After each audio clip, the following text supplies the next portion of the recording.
Hi అండి, welcome to RR collection అండి. నేను సుహాసినిని. మీరందరూ బాగున్నారండి? నేను బాగున్నానండి. ఇప్పుడు మీకు ఓన్లీ వంకాయలతో తాళింపు చేసేది చూపిస్తానండి. వంకాయల్లో చాలా వెరైటీస్ ఉన్నాయి. అందువల్ల ఇవి 12 రోజులు 13 రోజులు అయిందండి.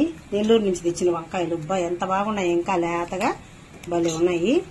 ఇవి కొంచెం వాటర్లో ఉప్పు వేసుకొని ఇవి కట్ చేసి పెట్టుకున్నానండి. ఇది వచ్చి కొద్దిగా ఆనియన్ తీసుకున్నాను. ఇది సాల్ట్, కొద్దిగా రెండు రెమ్మల కరివేపాకు, కారం, ఇది వచ్చి పసుపు, 2 ఎండుమిర్చి కట్ చేసి తీసుకున్నాను. వెల్లుల్లి రెమ్మలు ఒక 5-6 పచ్చగా దంచి పెట్టుకున్నాను.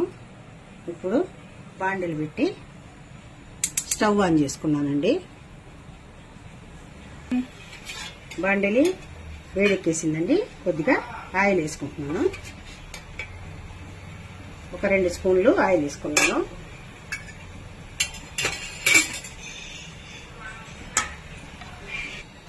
ఆయిల్ వేడెక్కేసింది. ఇప్పుడు మనం ఇందులో పోపు దినుసులన్నీ వేసుకుంటామండి. ఆవాలు, జీలకర్ర, మినపప్పు, పచ్చిశనగపప్పు వేసేసుకున్నాను. ఇప్పుడు ఇవి వేగుతా ఉండేటప్పుడు మనం పచ్చగా దంచుకున్న వెల్లుల్లి, 2 ఎండుమిర్చి వేసేస్తున్నాను. ముందుగా వెల్లుల్లి వేస్తే ఫ్లేవరు బాగుంటుందండి, అందువల్ల ముందుగా వేసేస్తాను నేను. కరివేపాకు 2 రెమ్మలు వేసానండి. ఇప్పుడు ఆనియన్ కూడా వేసేస్తాను.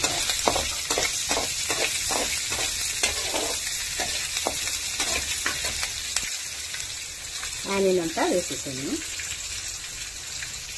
కొద్దిగా ఆనియన్ మెత్తబడిన తర్వాత వంకాయలు వేసేయాలండి.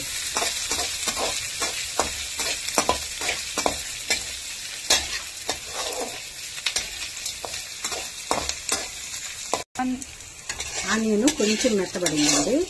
ఇప్పుడు మనం ఈ ఉప్పు నీళ్ళల్లో వేసుకున్న వంకాయలు అన్నీ వేసేయాలి. కడిగి తీసుకున్న వంకాయలన్నీ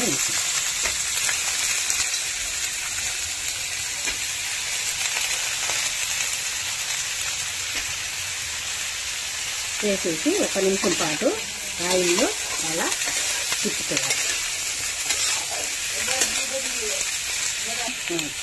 దీనికి తగినంత సాల్ట్ వేసుకోవాలండి. తగినంత సాల్ట్ వేసేసుకొని కొద్దిగా పసుపు కూడా యాడ్ చేసుకోండి. ఇప్పుడు ఇందులో ఇది 2 సార్లు ఇలా కిందకి పైకి కలిపేసుకొని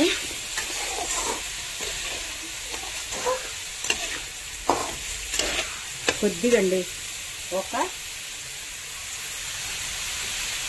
1/2 గ్లాసు వాటర్ చిలకరించుకోవాలి. ఇలా 2 సార్లు అలా చిలకరించుకొని మూత పెట్టి బాగా మనం వంకాయ ఉడికేదాకా ఉడికించుకుందాం. ఇప్పుడు మూత తీసేసామండి. అట్లా బాగా మనకి ముక్కలు ఉడికిపోయింది. వంకాయలన్నీ ఎంత బాగున్నాయి చూడండి, ఫ్రెష్గా భలే ఉంటాయండి వంకాయలు. చూడండి మెత్తబడిపోయింది వంకాయ. ఇప్పుడు ఆ కొంచెం వాటర్తో కూడా మనం బాగా ఫ్రై చేసేసామంటే మనకి డీప్గా అయిపోతుంది. ఇప్పుడు వాటర్ కొద్దిగా ఉందండి. ఇది పుట్నాల పొడి అంటారు కదా, తినేసనపప్పు పొడి, అది ఒక 2 స్పూన్లు వేసేస్తున్నానండి.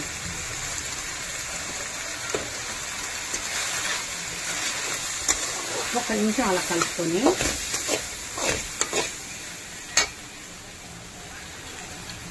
నేను ఒక కొబ్బరి చిప్ప కొద్దిగా తురిమి, ఇప్పుడు నేను పచ్చి కొబ్బరి తురిమి పెట్టుకున్నానండి.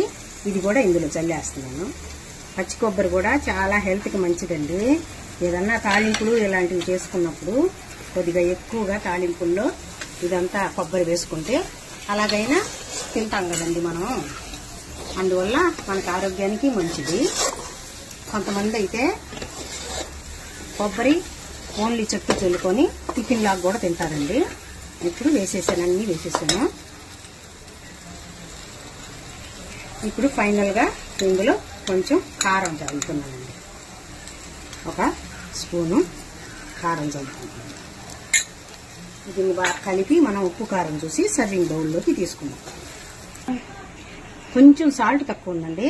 కొద్దిగా సాల్ట్ వేసి మనం స్టవ్ ఆపేసి సర్వింగ్ బౌల్లోకి తీసేసుకుందాం.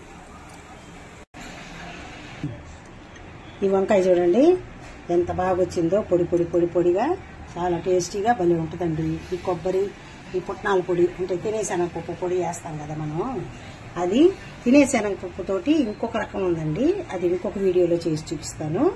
ఇప్పుడు ఈ విధంగా చేశాను. చాలా టేస్టీగా చాలా బాగుంటుంది.